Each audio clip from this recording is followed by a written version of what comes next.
I'm speaking with Hinrich Schultze, a artist, a documentary photographer, and we're going to talk about Oaxaca. You were there when? I've been there in 2006. And this was the time when the people took over the city? Yes. Actually, they took over the city in June, September. I understand it started with a teacher strike? Yeah, it started with an unbalanced situation between the rich and the poor, and then it started with a strike of the teachers. Mm-hmm. And there was a lot of government repression, I understand.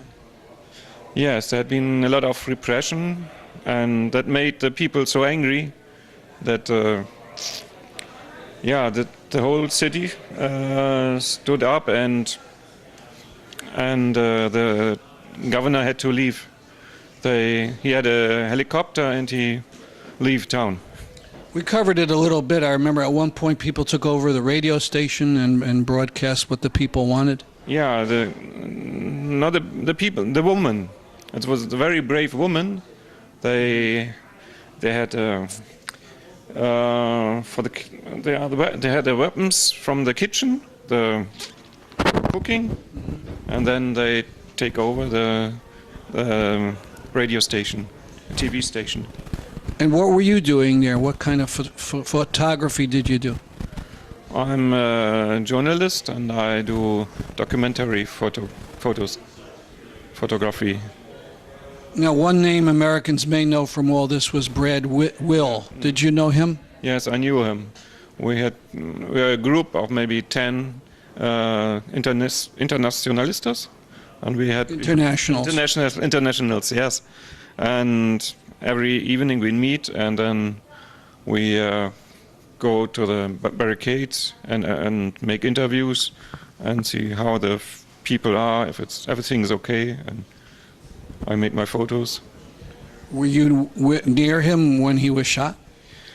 No, I had been with him the night before, and usually we had been out until 4 or 5 o'clock in the morning, and that night before he died, he go home at 12, and I continued making my photos until 5 o'clock, and that's why I was late in the next morning, and he was early, and so he had been at the barricades in Santa Lucia, and I had been sleeping, so I was not with him.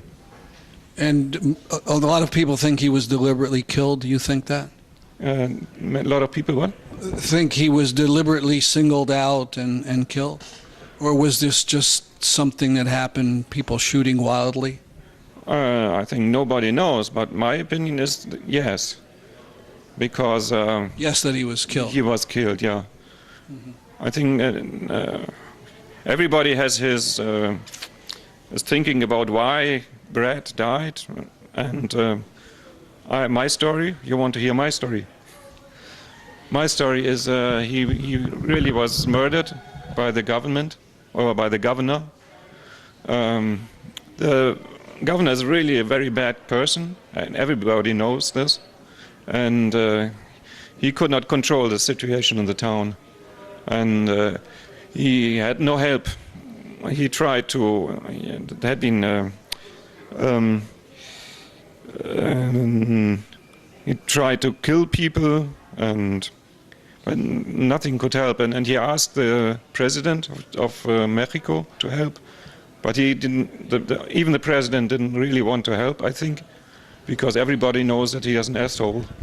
And but I think that's killing a gringo, I think, was the trick to force the president to intervene. To intervene? Intervene, yeah, intervene. And they sent a lot of federal troops in? Yes, and it's worked like this, because the same day there had been a demand from the United States to stop this uprising, and next day the military had been in town and stopped the uprising. We have very little time, but I understand that in the end it was crushed. What do you hear from Oaxaca now, if anything?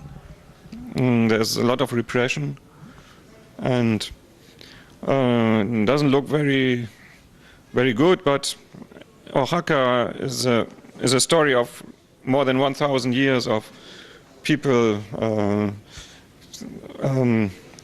They fight. They always fight against the Aztecas. They fight during the Mexican Revolution. They fight 10 years ago, I think. This won't stop. Well, I wish we had more time. Yeah. Thank you very much. Thank you very much.